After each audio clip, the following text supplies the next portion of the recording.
Buenas noches. Me da mucho gusto saludarlos y contar con la atención de todos ustedes, a quienes manifestamos nuestra gratitud y les brindamos la más cordial de las bienvenidas a esta sesión académica internacional que estamos transmitiendo en tiempo real desde la sede del Colegio de Pediatría de Nuevo León en Monterrey, Nuevo León, México. En esta ocasión, y por circunstancias ajenas a su voluntad, el doctor Luis Gerardo Alcalá Galván, presidente del Colegio de Pediatría de Nuevo León, no podrá estar presente, por lo que me ha solicitado, en mi calidad de vicepresidente, conducir la sesión de esta noche. Le enviamos al doctor un afectuoso saludo. También saludamos con especial atención a quienes siguen esta transmisión localmente y desde diferentes sitios, tanto de ciudades del territorio nacional como en los Estados Unidos de Norteamérica, en Centro y Sudamérica. Saludamos con mucho afecto a nuestros amigos y colegas de los colegios de pediatría de todos los estados de la República afiliados a la CONAPEME y en especial al doctor Jesús Gerardo Guajardo Treviño, presidente de CONAPEME, y a la doctora Ana Rosa Sumano, vicepresidente de la CONAPEME. En el Colegio de Pediatría de Nuevo León nos interesa mucho mantener nuestro programa de educación médica continua siempre a la vanguardia, con la finalidad de brindar a la comunidad pediátrica y las de especialidades afines actividades académicas de gran calidad que incrementen los conocimientos en los diferentes ámbitos relacionados con la salud infantil. Por lo que deseo reconocer y agradecer públicamente a todos y cada uno de los integrantes de la mesa directiva por sus esfuerzos en la planeación, organización y desarrollo del programa académico caracterizado por su gran calidad clínica científica. Para la realización de esta sesión académica de esta noche, nos sentimos muy honrados en contar con la colaboración de una organización con gran prestigio internacional, como lo es el Children's Mercy Hospital de Kansas City, con un tema muy importante en el contexto de la reumatología pediátrica, a cargo de una de las más destacadas líderes en la materia a nivel mundial, la doctora María Fernanda Ibarra, quien ha destinado para esta sesión parte de su valioso tiempo de entre sus múltiples actividades clínicas, académicas y de investigación, por lo que le expresamos nuestro muy especial agradecimiento por haber aceptado la invitación a compartir sus conocimientos y experiencia en nuestro Colegio de Pediatría de Nuevo León AC. A continuación, voy a hacer un breve resumen curricular de su formación. La doctora María Fernanda Ibarra estudió medicina en la Universidad Industrial de Santander en Colombia. El internado lo llevó a cabo en el Hospital Universitario Ramón González, Valencia, en Colombia. Su especialidad la realizó, la especialidad de pediatría, en la Texas A&M University Driscoll Children's Hospital en Corpus Christi, Texas. Y la alta especialidad la llevó a cabo en reumatología pediátrica en el Northwestern University Children's Memorial Hospital en Chicago, Illinois. Ella está certificada en reumatología pediátrica y en pediatría y se desempeña actualmente como reumatóloga pediatra. Es profesor asociado de pediatría en la Facultad de Medicina de la Universidad de Missouri, Kansas City, y profesor asistente clínico de pediatría en la Facultad de Medicina de la Universidad de Kansas. Doctora María Fernanda Ibarra, adelante, sea bienvenida. Adelante con su plática, consultas en reumatología que terminan con un diagnóstico no reumatológico. Bienvenida, doctora. Muchísimas gracias, como siempre. Quiero dar las gracias a todo el Colegio de Pediatría de Nuevo León que me han invitado a estas sesiones internacionales de conferencias mensuales. Con mucho pesar de que no podemos vernos este año, pero esperemos que el próximo año 2022 sea el año donde podamos celebrar en persona de todo este conocimiento y que nos podamos ver nuevamente. Entonces, voy a empezar a hablar de unos casos reales en mi consulta clínica de reumatología y básicamente cómo debemos mirar estas consultas que inicialmente se presentaron en reumatología con un posible diagnóstico reumatológico, pero que terminaron siendo no reumatológicas. No tengo nada que declarar. De los objetivos de mi charla es describir enfermedades que no son reumatológicas, pero que se presentaron como una sospecha de una enfermedad reumatológica, entender cómo enfermedades infecciosas y problemas oncológicos pueden imitar problemas reumatológicos y poner mucha atención que a veces la inflamación nos puede engañar. Entonces, ¿por qué hay consultas en reumatología que terminan con un diagnóstico no reumatológico? Bueno, primero porque el dolor articular o dolor musculoesquelético es muy común, porque hay usualmente laboratorios anormales que la gente se preocupa y que piensa que estos laboratorios anormales solamente se presentan en reumatología, y cuando se presenta un paciente con problemas multisistémicos. Entonces vamos a hablar primero de qué pasa con el dolor articular y musculoesquelético. Pues el dolor musculoesquelético es una de las consultas más comunes que tanto los pediatras generales como nosotros, reumatólogos, vemos muy comúnmente en nuestro consultorio. La mayoría de estas causas de dolor musculoesquelético, especialmente en la consulta pediátrica, tienden a ser problemas no inflamatorios y se presentan en más del 15% de los niños de edad escolar. Lo importante, como ustedes saben, es que el diagnóstico temprano de estos dolores musculoesqueléticos y el tratamiento oportuno son esenciales para evitar costos innecesarios y para tener un pronóstico adecuado. La etiología del dolor musculoesquelético en pediatría es muy variada y por eso es que es uno de los mayores casos que vemos en reumatología y a veces terminan siendo no reumatológicos. Hay causas muy frecuentes como trauma, que ustedes ven en su consulta pediátrica muy a menudo, síndrome de sobrecarga o sobreabuso, osteocondrosis, dolores de crecimiento que son muy comunes y las famosas sinovitis transitorias. Y hay causas menos frecuentes que, aunque son menos frecuentes, siempre tenemos que tenerlas presentes, como las neoplasias, infecciones osteoarticulares, síndromes de amplificación o fibromialgia, o también, obviamente, artritis, y causas menos comunes como miositis y otras enfermedades del tejido conectivo. Ahora, ¿qué pasa con laboratorios anormales? Usualmente recibimos consultas en reumatología porque laboratorios como los reactantes de fase aguda están elevados y porque se piensa que la mayoría de las veces estos dos laboratorios están relacionados con un proceso reumatológico.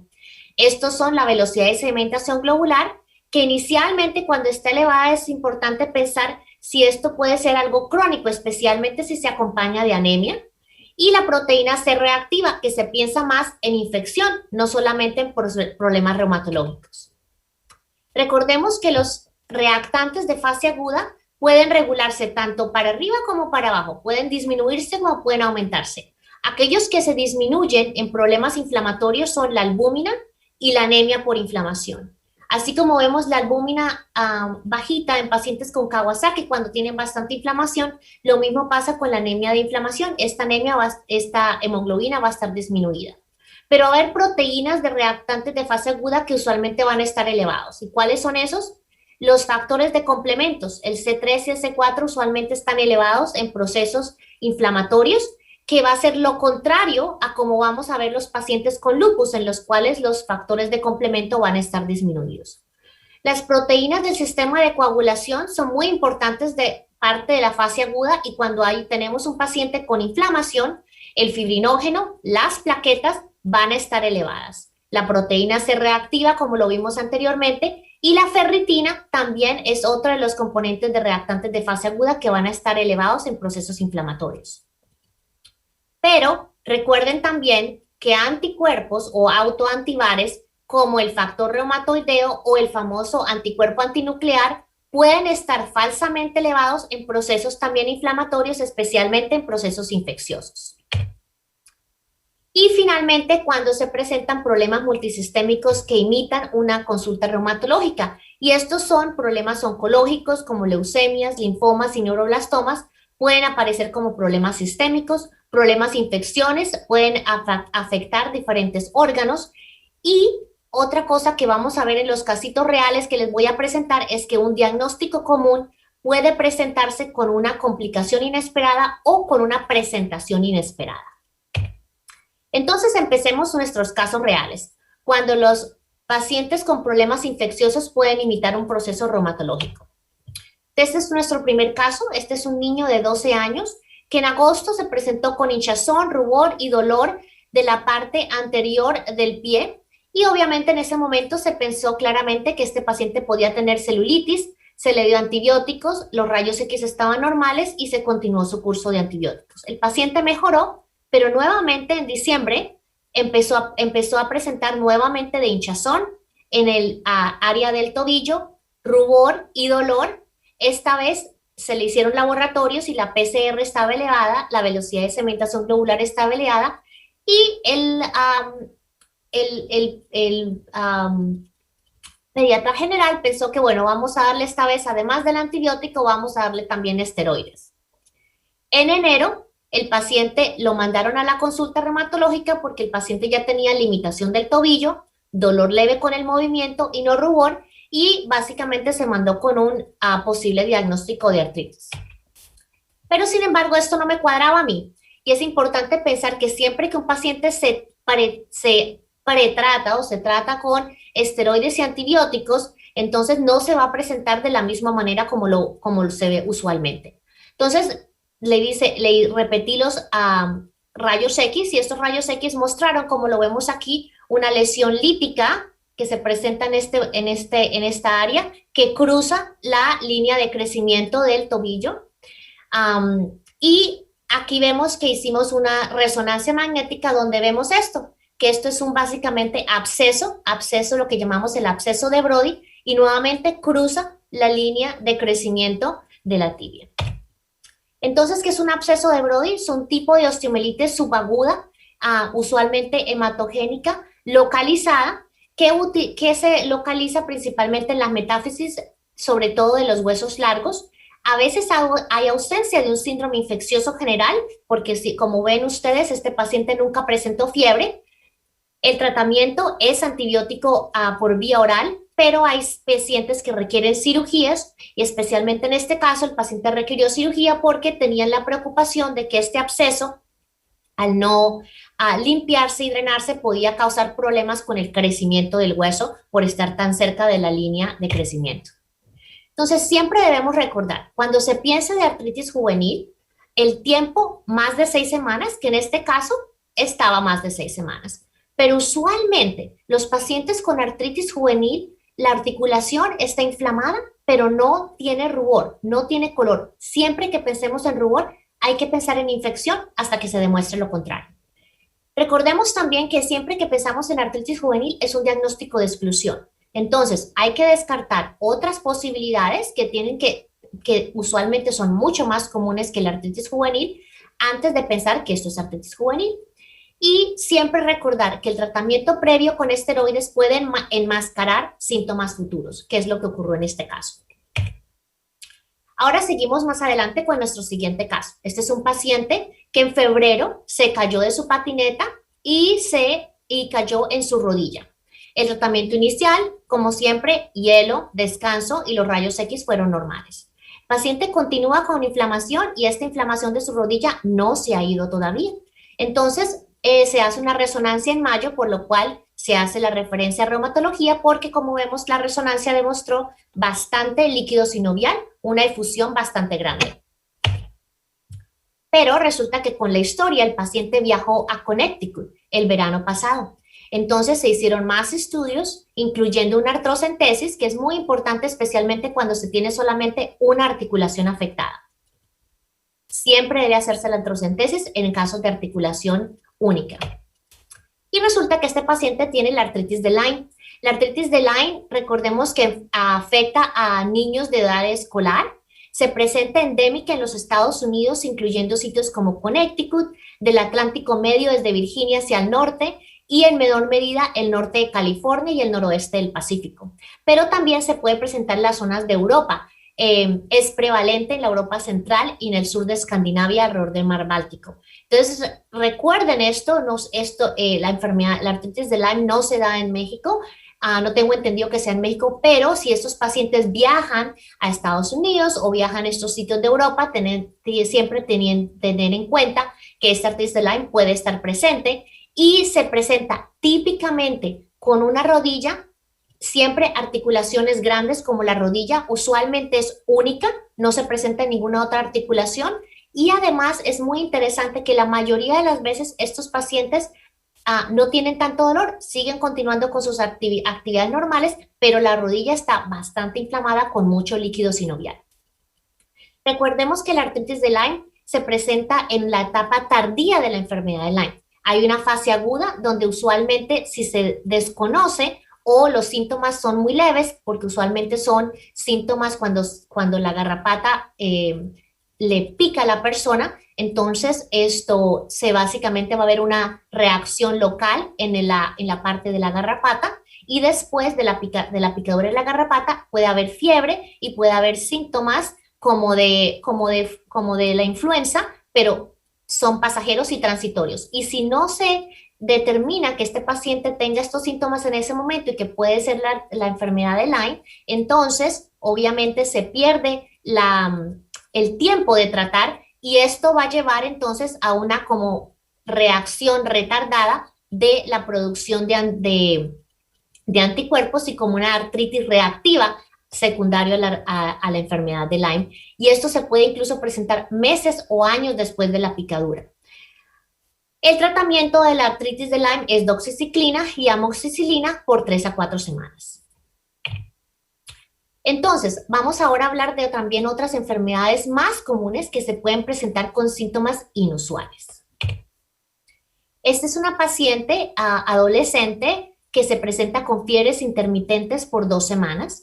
Presenta con dolores generalizados, una fatiga que no puede ni levantarse, cansancio general, debilidad muscular subjetiva e hinchazón de la cara, especialmente alrededor de los ojos con linfadenopatía. Se le han hecho estudios de mononucleosis en la primera semana que se presentó esta paciente, se le hizo el lavado de la garganta para saber si eso era estreptococofaringitis.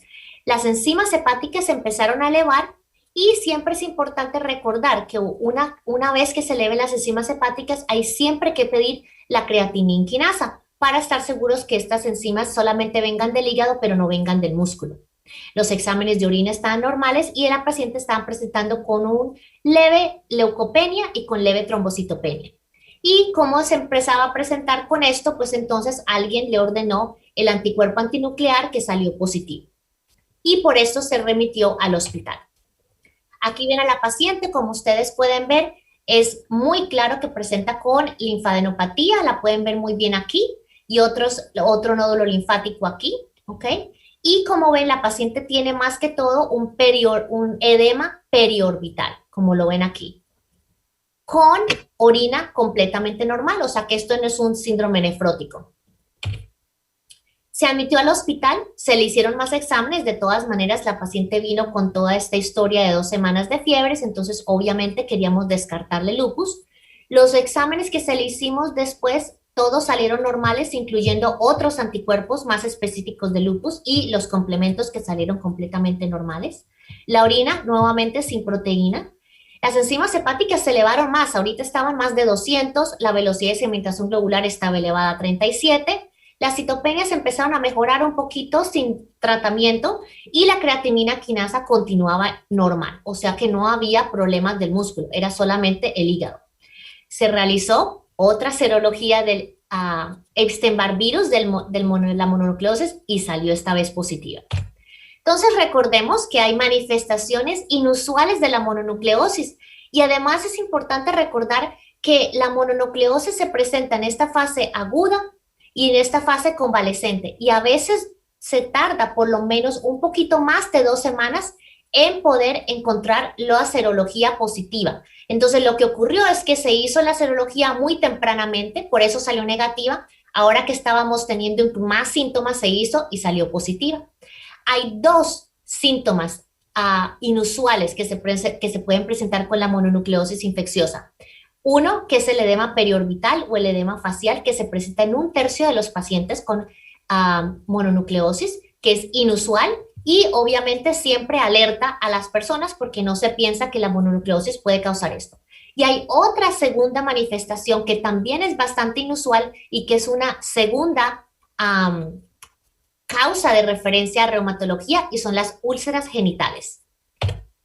Las úlceras genitales, en Estados Unidos, la causa más común de úlceras genitales es el virus herpes simplex, pero el virus Epstein-Barr también puede causar úlceras vaginales que usualmente resuelven sin realmente ningún tratamiento en 2 semanas.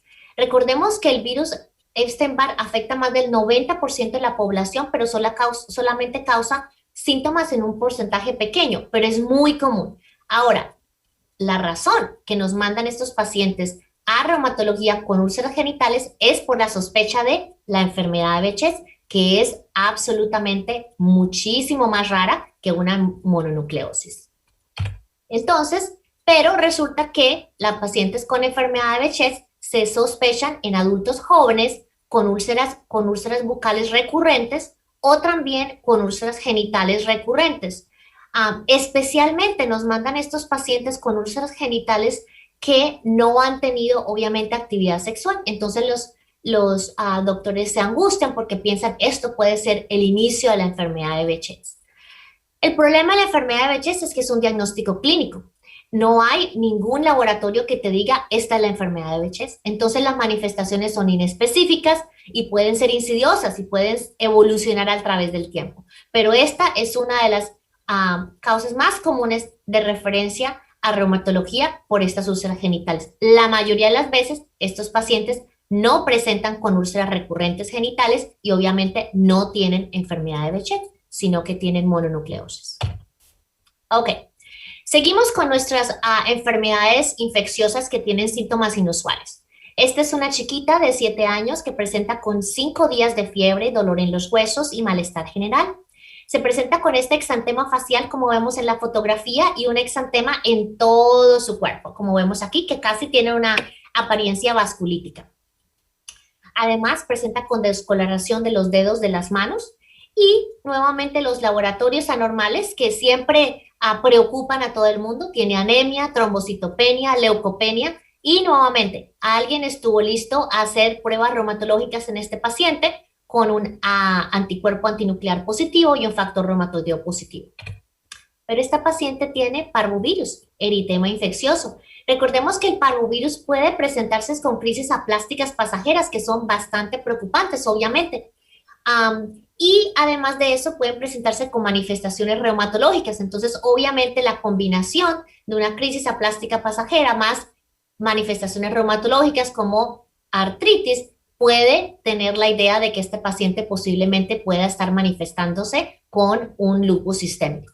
Pero estos pacientes, ¿y por qué estos pacientes tienen artritis simétrica de las manos, que es también lo que vemos en pacientes con lupus? Pueden presentar también artritis en las rodillas y en los tobillos. Y esas artralgias también pueden durar incluso hasta 12 meses en un 5 a 10% de los pacientes. Esto se presenta más que todo en pacientes adolescentes y en adultos jóvenes. También el parvovirus puede causar este síndrome papular purpúrico en guantes y calcetines con una apariencia bastante vasculítica, que también nos lleva a una consulta reumatológica que termina en no reumatológica. Y nuevamente recordar que los autoanticuerpos, cuando se piden en este caso, también pueden ser falsamente elevados y después, cuando el paciente se mejora, se pueden repetir y van a ser negativos. Entonces, ¿qué podemos aprender de estos dos casitos? Ordenar rápidamente o muy tempranamente laboratorios reumatológicos en algo que comúnmente es un proceso infeccioso puede llevar a evaluaciones costosas e innecesarias. Siempre recordar que condiciones comunes pueden presentarse con síntomas inusuales. Entonces, siempre hay que recordar eso. Ok. Seguimos más adelante con este otro casito. Recibí un correo electrónico de una colega del servicio de hematología que me dice, te tengo una paciente que tiene lupus. La paciente es africana, de 11 años, y dice ella, tiene el anticuerpo antinuclear positivo, tiene una IgG una hemoglobina G que está súper elevada, más de 6.000, lo normal es menos de 1.500, tiene anemia, tiene las plaquetas bajitas, tiene una velocidad de sedimentación globular súper alta, 138, la PCR está normalita y una orina normal. Pero lo interesante de esta paciente es que empiezo yo a ver su historia, tiene historia de crecimiento pobre, tanto de peso como estatura, y solamente está en el tercer percentil de peso y estatura. Entonces le escribí a la hematóloga y le digo yo, hay que hacer más laboratorios porque esto todavía no me suena que tenga lupus. Y le dije, nunca había visto una IgG tan elevada en lupus y sus complementos siendo completamente normales, porque obviamente lo que esperábamos es que si esta paciente está activa, con lupus activo, estos complementos tienen que estar súper bajitos. Además, esta paciente presentaba este salpullido en la cara, que como ustedes lo ven es una hipopigmentación completamente distribuida en toda su carita, y además de eso que se baja hasta los hombros y a la parte de la espalda superior. No le rascaba, no le picaba, ella simplemente con su salpullido, que tampoco es algo, este tipo de salpullido que veamos en pacientes con lupus. Incluso parecía más como si fuera vitiligo, pero no parecía un salpullido de lupus. Entonces, vamos a tener un poquito más de la historia. Esta paciente, esto pasó el año pasado, cuando estábamos durante el COVID. Entonces, la paciente la iba a ver, la vi yo en marzo 2020. Y resulta que esta paciente había llegado de Ghana, de África, en septiembre del 2019. Tenía tos por 3 años, productiva y con emesis. Estos salpullidos que le hemos visto o esta hipopigmentación que le vimos en la piel la ha tenido desde que tenía 2 o 3 años, o sea, hace muchísimo tiempo.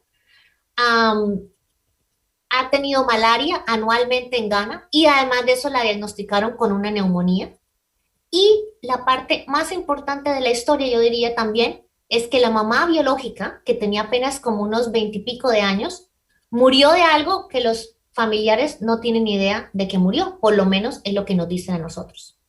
Entonces, esta paciente desafortunadamente resultó con un diagnóstico del virus de inmunodeficiencia humana.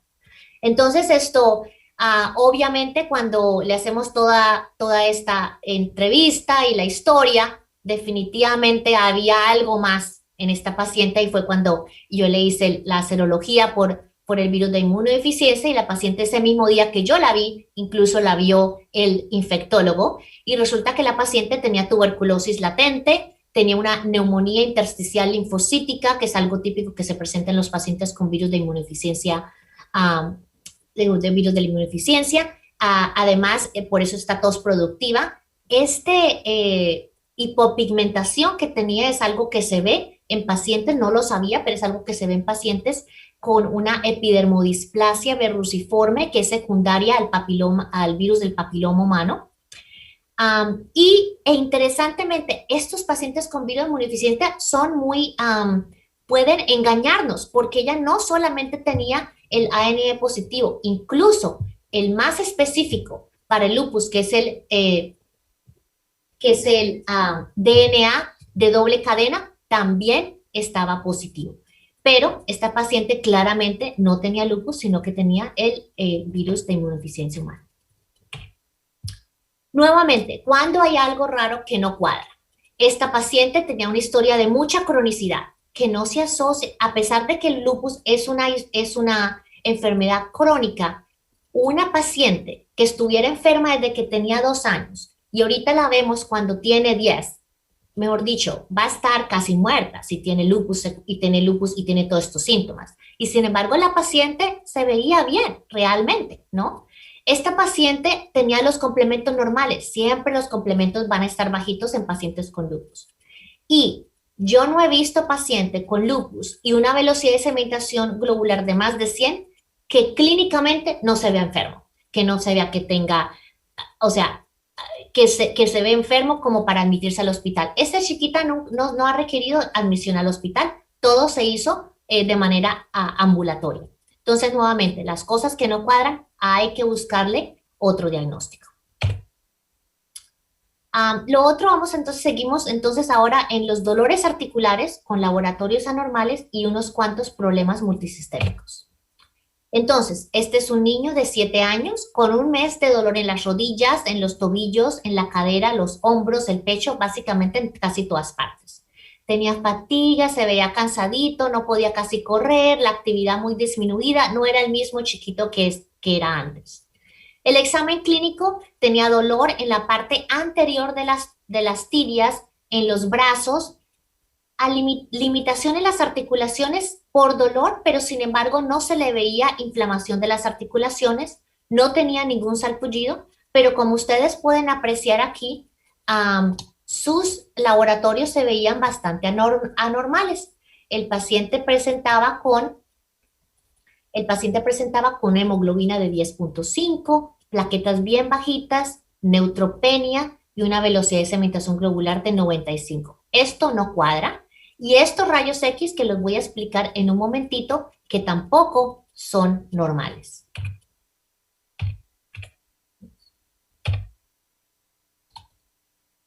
¿Qué pasó aquí? Oh, no puedo.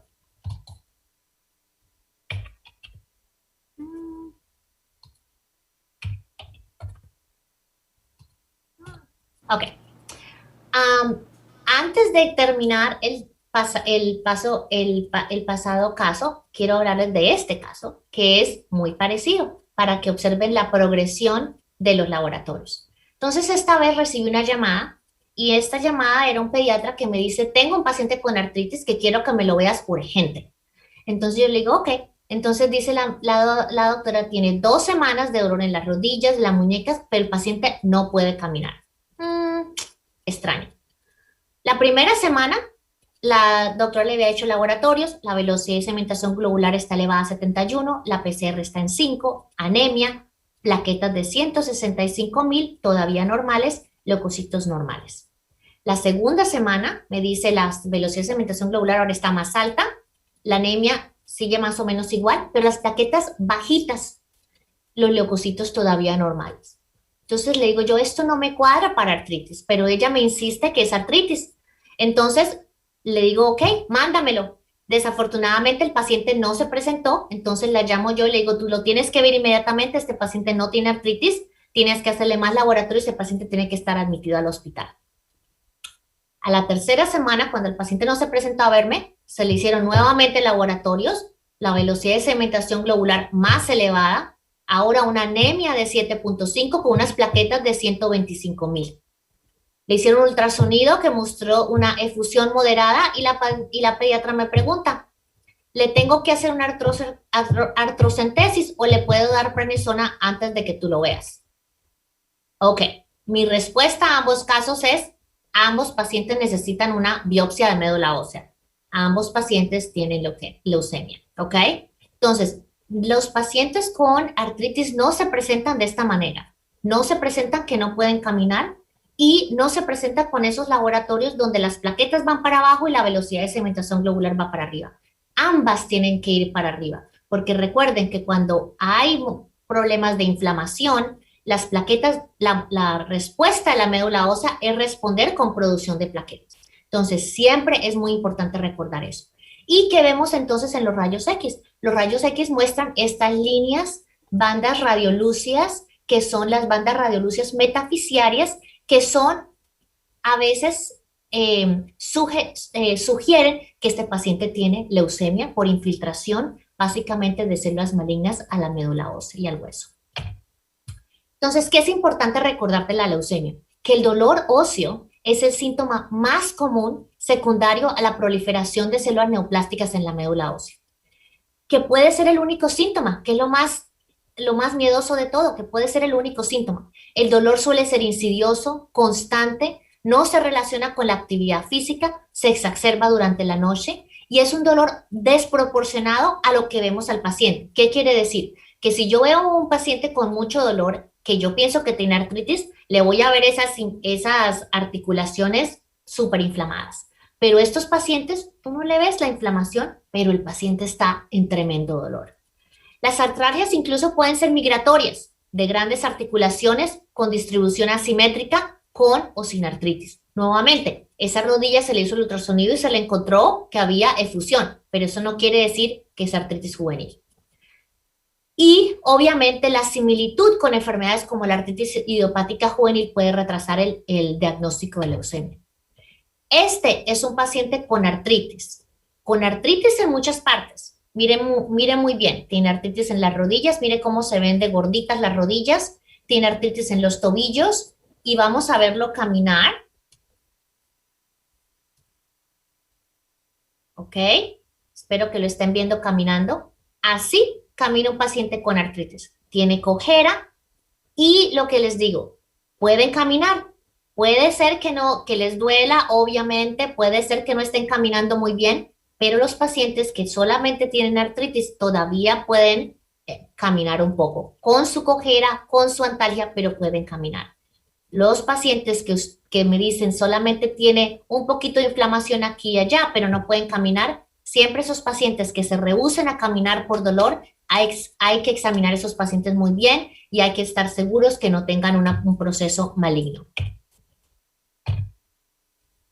Nuevamente, importante recordar que dolores en los huesos con trombocitopenia, con la velocidad de sedimentación globular elevada, siempre tenemos que pensar en leucemia a menos que sea lupus. ¿Por qué? Porque cuando hay artritis y trombocitopenia con velocidad de sedimentación globular, puede ser lupus, pero esos pacientes con lupus van a tener otros síntomas completamente diferentes. ¿Y por qué? Porque en el lupus el problema no es la médula ósea.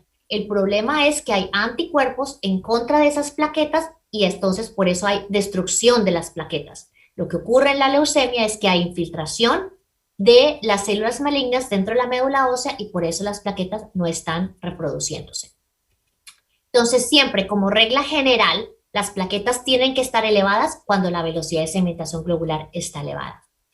AINES primeros que prednisona, siempre, especialmente en pacientes que no estamos completamente seguros, siempre darle AINES, naproxeno, ibuprofeno, Motrin, porque eso no va a enmascarar ninguno de los síntomas futuros.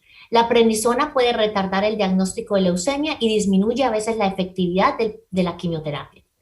Y la velocidad de sedimentación globular, como lo hemos visto aquí, elevada, no es siempre un problema reumatológico. Los cánceres también causan velocidad de sedimentación globular elevadas. Ok, seguimos entonces más. Este es otro chiquito de 5 años con historia de prematuridad, tiene enfermedad cardíaca congénita, se le hizo cambio arterial.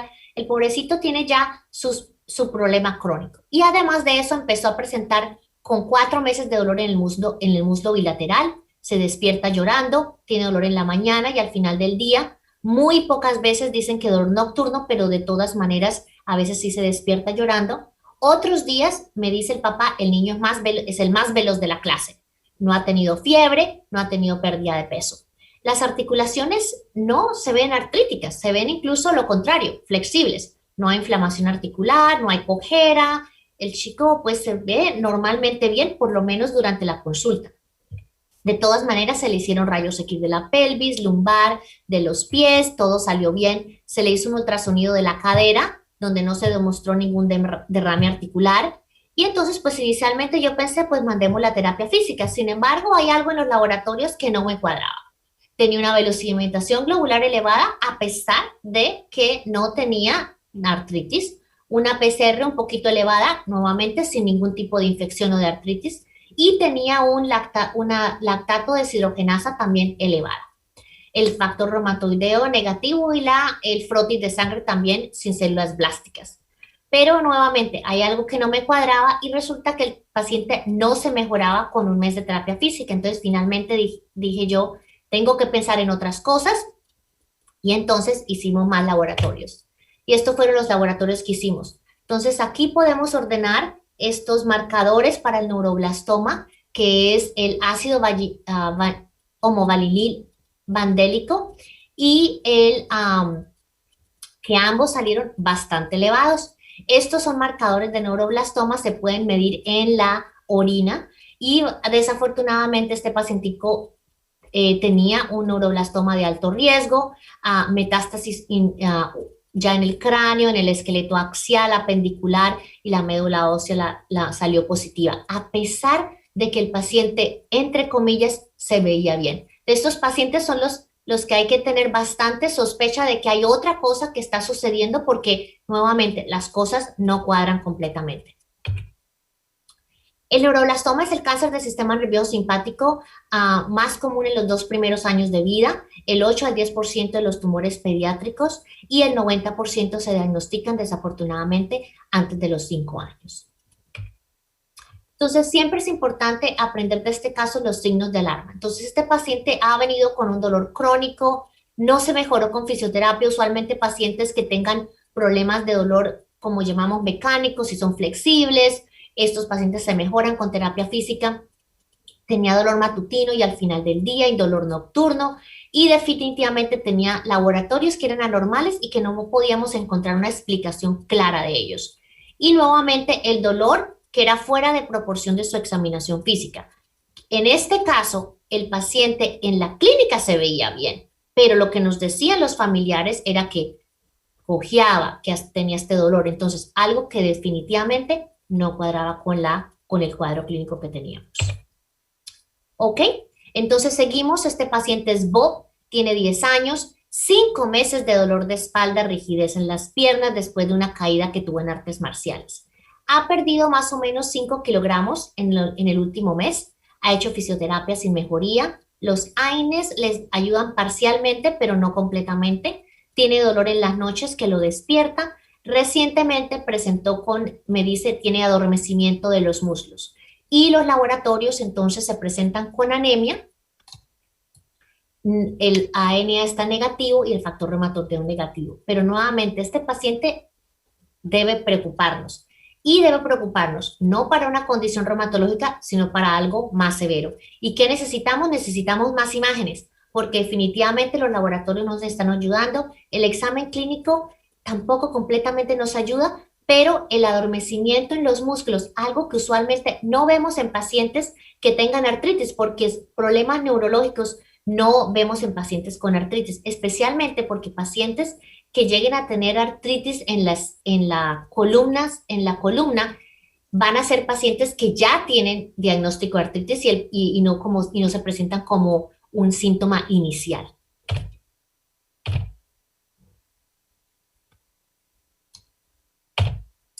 Y este paciente tenía un ependimoma espinal, entonces ahí sí fue cuando hicimos la resonancia, y en la resonancia se encontró el tumor. El 90% de estos ependimomas se encuentran incluso en los niños, en el cerebro, pero este ya era un paciente más como adolescente y entonces se presentó en la médula espinal y obviamente pues se mandó para el oncólogo. Ahora, vamos a seguir. Esto es más dolor articular con laboratorios normales esta vez, pero dolor articular que no permite caminar y sin evidencia de inflamación, ¿ok? Entonces vamos a ver qué pasa con este pacientito. Muy importante que recuerden este caso. Niño de 4 años, lo admitieron al hospital porque realmente no podía caminar por el dolor. El dolor aparentemente venía de sus piernas. No podíamos completamente saber porque el paciente tenía autismo y obviamente no nos hablaba y tenía una dieta muy restrictiva porque a veces estos pacientes con autismo presentan muchas fobias orales. Entonces, este paciente a la examinación no se le veía con artritis, pero se hizo más preguntas acerca de su dieta y la mamá nos dice, no, él solamente le gustan las galletas, no come ningún tipo de fruta, de ninguna clase, de pronto algo de pollito, de carnita, pero no frutas de ninguna clase y solamente sus galletitas. Y como ven aquí, tiene bastantes hematomas en sus piernas.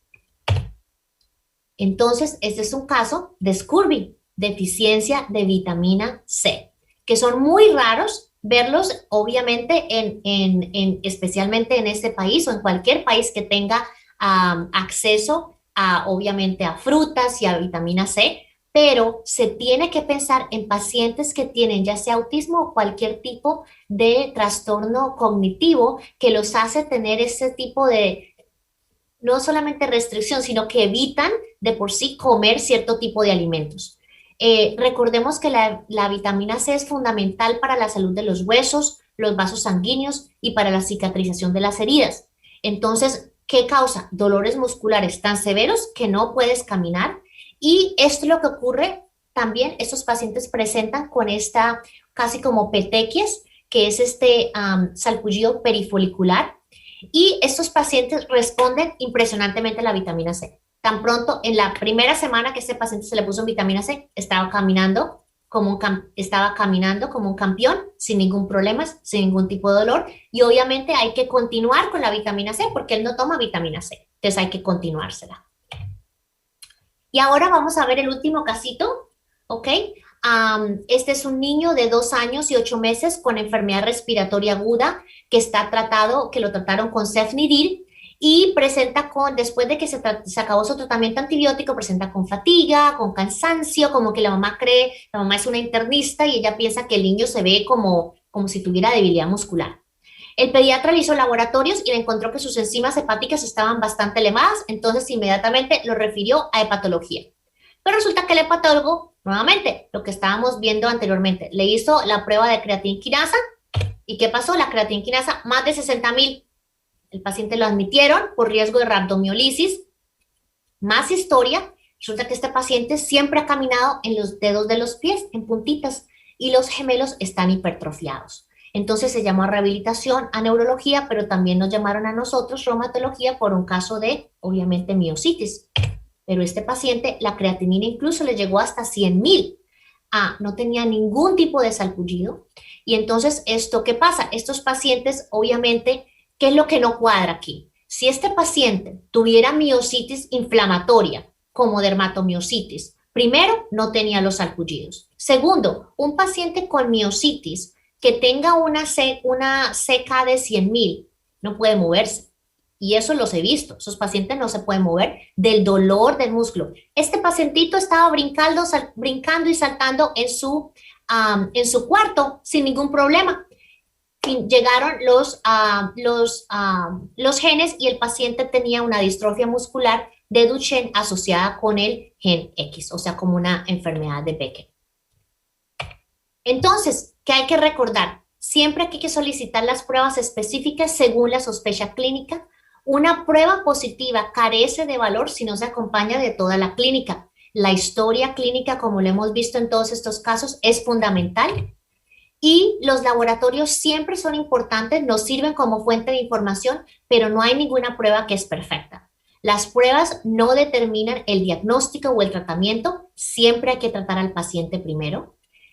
Nuevamente, el anticuerpo antinuclear no es igual a un paciente con lupus, lo mismo que el paciente que tenga un factor reumatoideo no es igual a un paciente con artritis. Esto no indica que el paciente tenga lo uno o lo otro. Siempre es la clínica.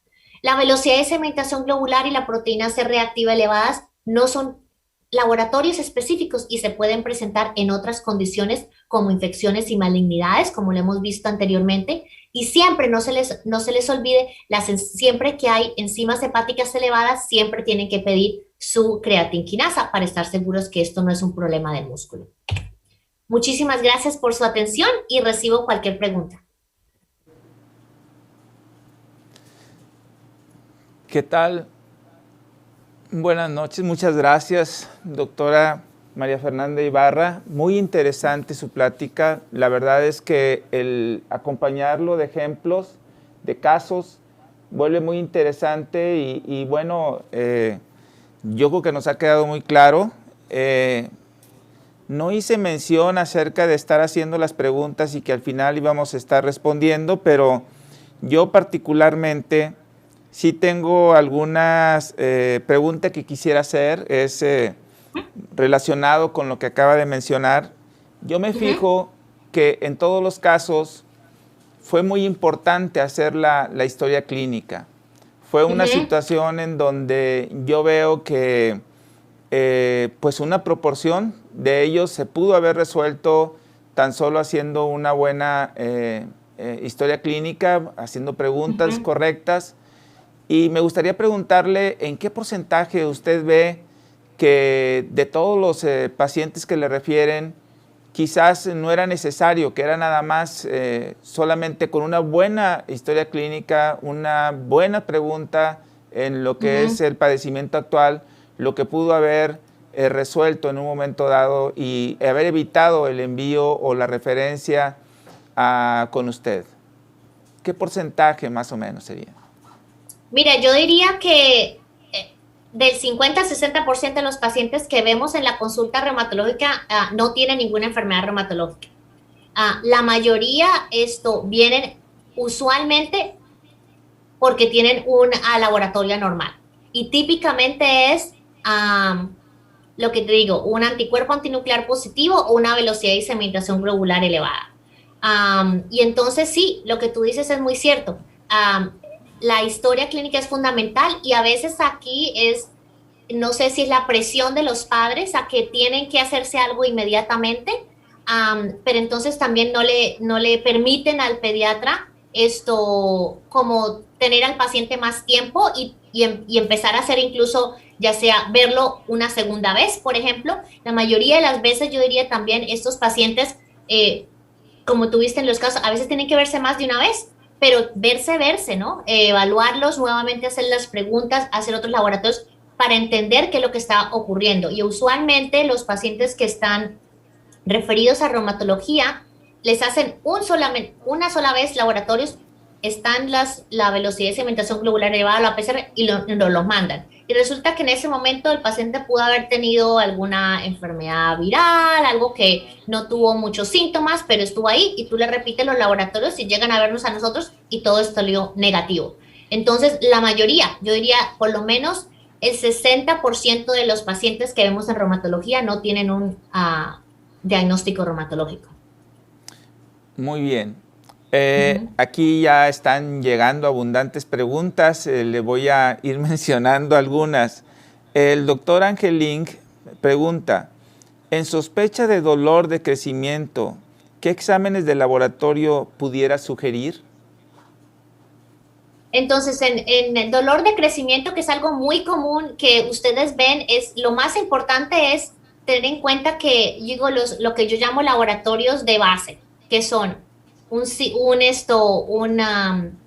una hemoglobina con células blancas y con, obviamente, el diferencial de células blancas y plaquetas. También le pido las pruebas de función hepática y la CK. Y además de eso, pido de todas maneras, nuevamente, no específico, pero de todas maneras lo pido, la velocidad de sedimentación globular y la proteína de C reactiva. Y además adiciono la LDH, la lactato deshidrogenasa y el ácido úrico. Eso los adiciono nuevamente porque si es un dolor típico, pero que te sigue llegando por lo mismo y lo mismo, entonces siempre es importante por lo menos hacer estos laboratorios de base para que tú sepas que este paciente no tenga nuevamente leucemia, no tenga miositis o no tenga alguna otra cosa que sea la base de sus problemas de dolor de crecimiento. Entonces, eso diría yo es lo fundamental y lo básico que se debe hacer. Porque si este paciente no tiene inflamación, sus células blancas están normales, sus plaquetas están normales, su CK está normal y todo, pues entonces lo puedes seguir viendo, puedes mandarlo a terapia física de pronto, o le puedes decir simplemente a la mamá, estos problemas de crecimiento se van a ir, que usualmente pues se van solitos sin necesidad de hacer nada. Muy bien. Otra de las preguntas que nos está llegando aquí a cargo de la doctora Fabiola Guadalupe García Delgado es, ¿cuándo es el momento adecuado para referir a un paciente con el reumatólogo? Yo me imagino que lo que ella pregunta es, antes de hacer todos estos exámenes o de pedir, cuando yo tenga alguna sospecha, o pido primero algunos exámenes y después envío, ¿qué sugerencia pudiera darle a los pediatras en este caso, en estos casos? Sí, a veces es difícil responder esta pregunta. Yo diría nuevamente que los exámenes básicos son fundamentales. A veces yo tengo pediatras colegas que me refieren y solamente me hacen un anticuerpo antinuclear, un factor de reumatoideo, y eso es todo lo que hacen. No, lo más importante es saber que tu paciente no tenga anemia, que tu paciente no tenga inflamación, eso para mí es lo más importante.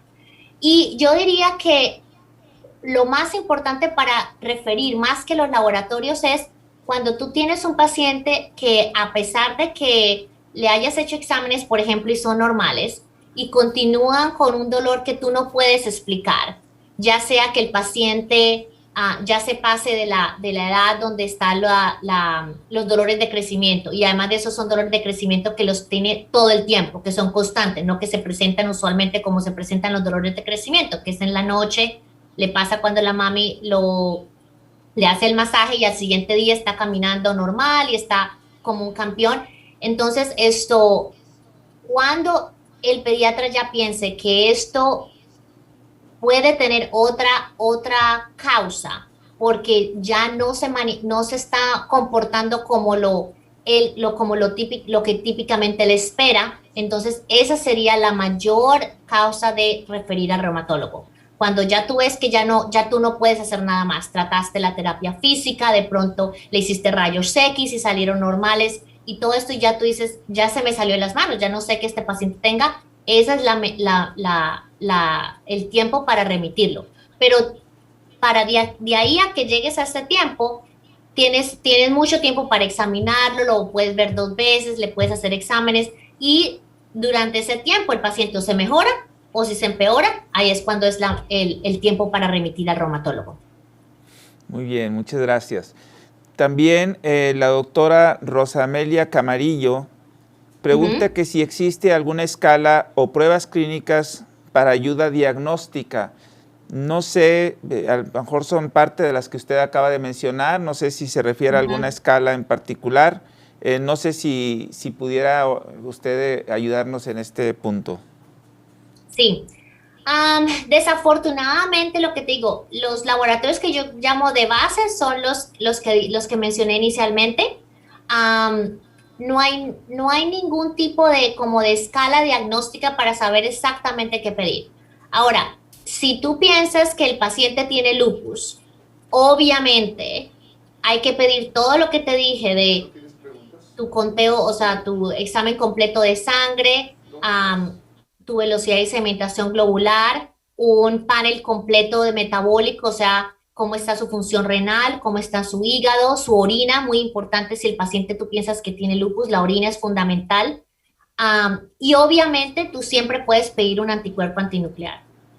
Lo que yo diría es que usualmente un paciente con lupus, usualmente va a tener, incluso si tú no pides un anticuerpo antinuclear, va a tener otras anormalidades simplemente en los exámenes de base que tú pides, ¿ok?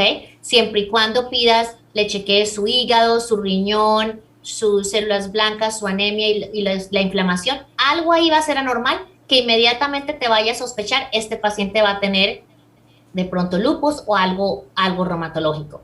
Pero tú puedes ordenar obviamente el anticuerpo antinuclear y ya cuando tú piensas específicamente en lupus, por ejemplo, hay muchas otras cosas que ordenar, complementos y otros anticuerpos, pero eso tú no lo tienes que ordenar porque eso lo puedes dejar a que el reumatólogo lo ordene.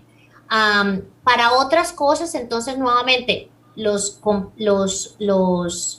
exámenes de base y la clínica es muy importante porque desafortunadamente no hay una receta completa de laboratorios reumatológicos que tú puedas decir, ok, si pienso en esto y esto hay que pedir, si hago esto y esto hay que pedir, porque la mayoría de los diagnósticos en reumatología, especialmente si piensas en artritis, por ejemplo, la mayoría del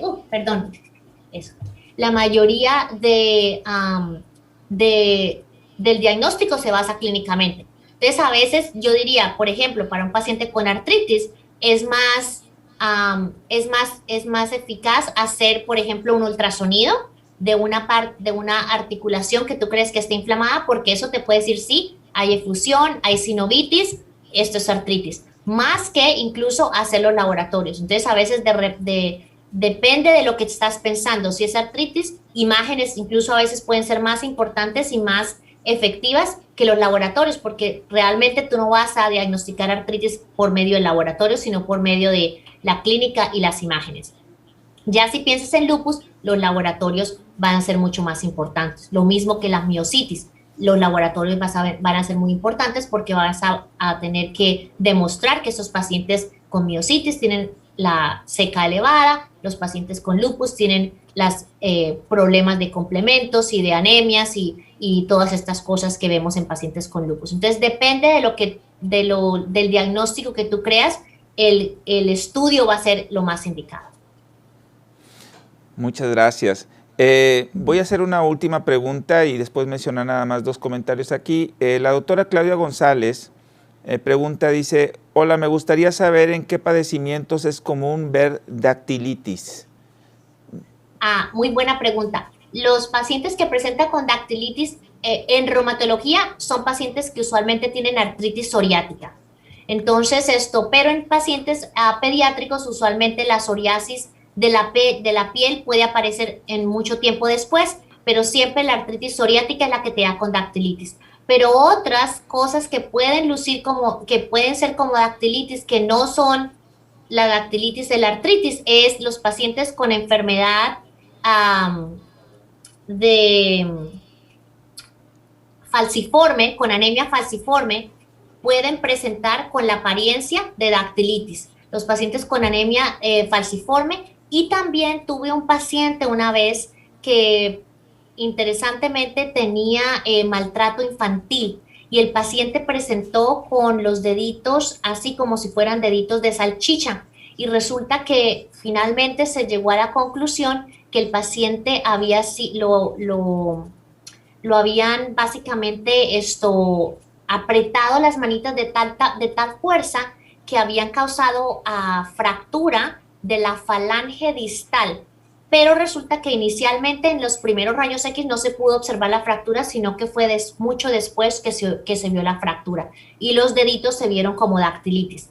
Pero lo más importante es la anemia falciforme, a veces el maltrato infantil y los pacientes con artritis psoriática se pueden presentar con dactilitis. Muy bien, muchas gracias. Por último, nada más decía, voy a mencionar 2 comentarios. El doctor Ernesto Mendoza menciona que se debe referir frecuentemente, inmediatamente, dado que muchas veces los padres en Google empiezan a buscar, hay angustia en ellos y que además esto es un diagnóstico que a veces es difícil y frecuentemente es complejo. Ese es un comentario que hace el doctor Ernesto Mendoza. También la doctora Xochitl Rangel Obando menciona que es excelente tema, felicidades, y así hay otros más que están felicitando su presentación. Sí. Doctora, pues la verdad es que le damos las gracias, estamos como siempre halagados por su presencia en el Colegio de Pediatría de Nuevo León. Ya usted ha estado aquí con nosotros en el Congreso, la hemos visto en otros congresos, afortunadamente pues siempre con presentaciones muy importantes y muy buenas. Pues le agradecemos que haya aceptado nuestra invitación. No, muchísimas gracias nuevamente por la invitación, me encanta participar en estas conferencias. Estoy de acuerdo con los comentarios del doctor Google. El doctor Google siempre nos causa problema porque los padres se preocupan porque empiezan a buscar todas estas diferentes síntomas y obviamente el doctor Google les da desde el peor diagnóstico hasta de qué se van a morir. Entonces siempre nos preocupa el doctor Google a nosotros también y muchas veces es la razón por la cual yo digo los pediatras también en Estados Unidos se sienten presionados a hacer consultas reumatológicas muy tempranas porque el paciente te está preguntando y queriendo saber qué es lo que va a tener, qué es lo que va a pasar y no le dan tiempo pues al pediatra para tener sus estudios y para hacer la evaluación que se requiere. Entonces sí, muchísimas gracias a todos. Quería decir un comentario más de la dactilitis, especialmente cuando se presenta en un solo dedito y está incluso con rubor. Lo otro que hay que pensar es infección. Entonces siempre también un dedito solamente que se presente como se dice en dactilitis, como una salchichita, siempre hay que pensar también en infección, primero que todo. Ok, muchísimas gracias a todos. Espero verlos muy pronto Me encantó hacer esto y nos vemos en el 2022, espero. Sí, doctora, quisiera nada más mencionarle, tenemos aquí su constancia de participación, Perfecto. en un momento dado se le va a hacer llegar y le agradecemos nuevamente. Soy el doctor Joaquín Darío Treviño Báez, vicepresidente del Colegio de Pediatría de Nuevo León. El presidente, doctor Luis Gerardo Alcalá, no pudo estar presente, pero en nombre de él y de todo el colegio le agradecemos su participación. Le vamos nada más a pedir un momentito, que se espere tantito, ahorita que cortemos la transmisión, y a todos les agradezco su asistencia. Les debo mencionar también, hacer una invitación, el próximo septiembre, ya del 20 al 24 de septiembre, tenemos nuestro 16º Congreso Internacional de Pediatría del Colegio de Pediatría de Nuevo León, Monterrey 2021, el cual va a tener una modalidad virtual. La doctora ahí, María Fernanda Ibarra, también está ahí invitada, va a estar participando. Mencionar también que dentro del Congreso vamos a tener el segundo Congreso de Infectología Pediátrica aplicada al consultorio, también en la modalidad virtual, y tenemos nuestro ya tradicional 23º Simposium de Investigación Pediátrica, Dr. Joaquín Cravioto. A su vez, los invitamos para que estén atentos a próximos mensajes de invitación a la sesión de junio, que próximamente se les hará llegar el tema, y pues les agradezco a todos su asistencia. Buenas noches, muchas gracias.